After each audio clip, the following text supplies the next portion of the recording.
Hey everybody, happy Monday. Welcome to Benzinga's The Week Ahead. My name is Brent Slava. I'm head of our news desk. Joining me is Senior Vice President for Benzinga Pro. That's Steven Big Beat or Big Beat. How's it going, man? What's up, buddy?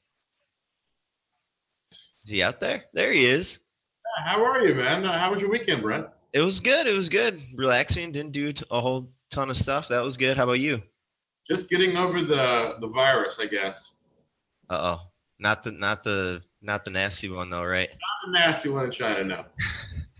All right, so the week ahead is a quick review over the next 10, 15 minutes or so. We'll give you a preview of some of the top news items from the weekend, and we will also give a quick preview of things that we're watching on our radar for Wall Street this week. A quick check-in on the indices here. S&P 500 index is up about 0.5% right now, up about 15 points.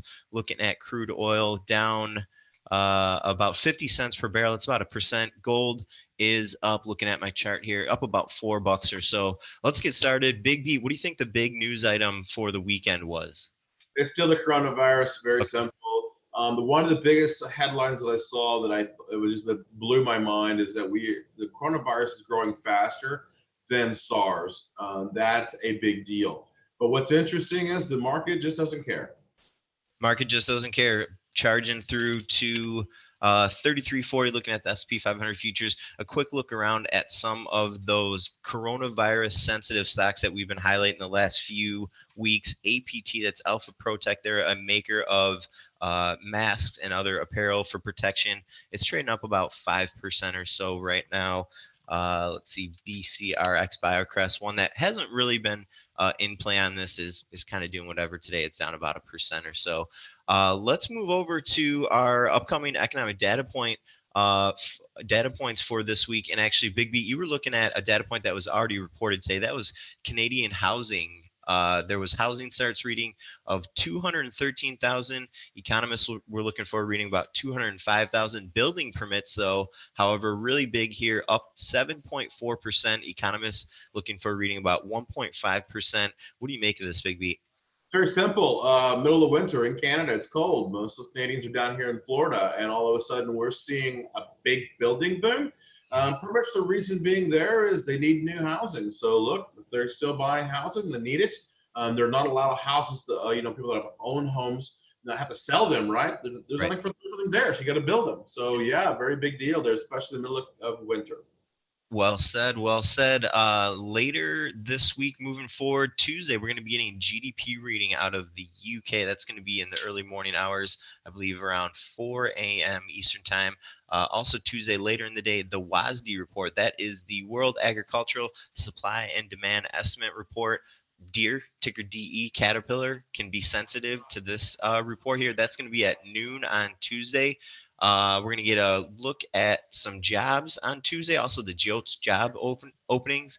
On Wednesday, Fed Chair Powell is going to be testifying in front of Congress, I believe, giving the economic outlook for 2020 to Congress. On Thursday at 8:30 a.m. Eastern Time, we're going to be getting CPI. That's a look at inflation. And Friday, retail sales. That's kind of what was on my radar for econ.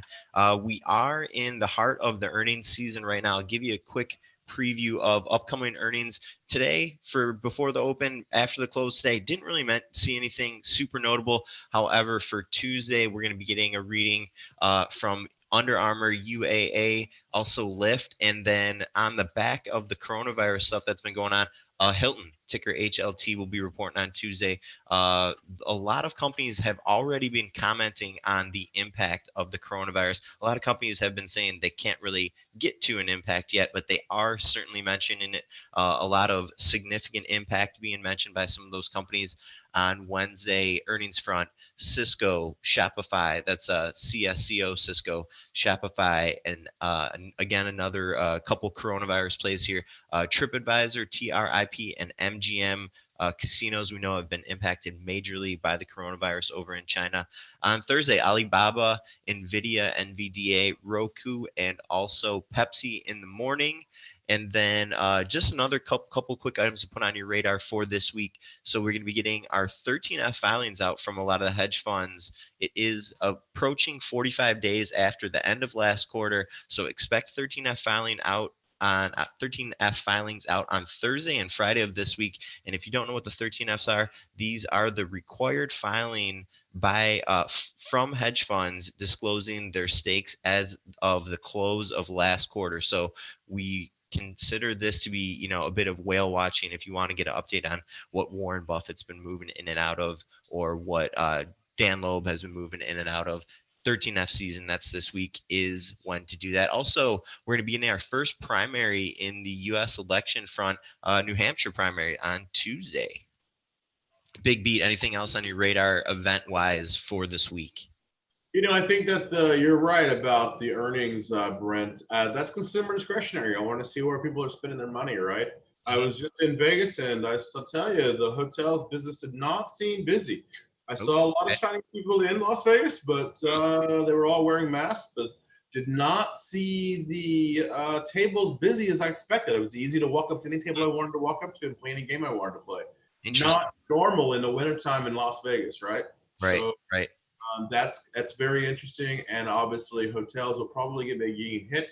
As you said earlier, they're already giving kind of warning signs there. So if their warnings come in, it could be a pretty bad thing for the hotel stocks. All right, and then to conclude this week's segment, Big Beat, there was a couple unusual options activity stocks that you were looking at. You were looking at Gilead, Snap, and Slack, that's ticker work. You were highlighting some unusual call activity for each of these names. Is that correct? Yep, very simple. Last week we saw Gilead, GILD, as the coronavirus started to come in a little heavier with the news formats. Look, it's very simple. Very little worried there that this coronavirus is getting bigger than what everyone's expecting. I think it's bigger than what China is telling us. So I'm looking for this week to give me a better overall viewpoint of where we're actually going. I did see some more news articles about it being in the UK. That's very disconcerting to me. If we see more of that in the United States, then I get really concerned, and then you should see a pullback. Very simple. Snap, SNAP. That's very simple. One of the things that I was looking at in regards to coronavirus was the number of social media outlets that were trying to put it out there. Twitter being one of them, TWTR. What was interesting this morning that I saw was a lot of dumping of their stock, insiders. TWTR saw some inside dumping, and then that made me nervous. So I kept my eye away from Twitter a little bit. And you were asking me about Slack, WORK. It looks like it's been beaten up pretty badly. I can see why some people are starting to buy in WORK. Obviously, the CEO was on CNBC this morning. Gotcha. And Slack traded down from looking about 42 bucks last summer all the way down under 20 bucks. We're rallying here today, though. It's up about 7 or 8% around the 25 level. Okay, Big Beat, if you're good, I'm good. I think we got the users and listeners out there a pretty good preview of what's going on for this week. So until next week, everyone, good luck with their trades this week, and we'll see you next Monday.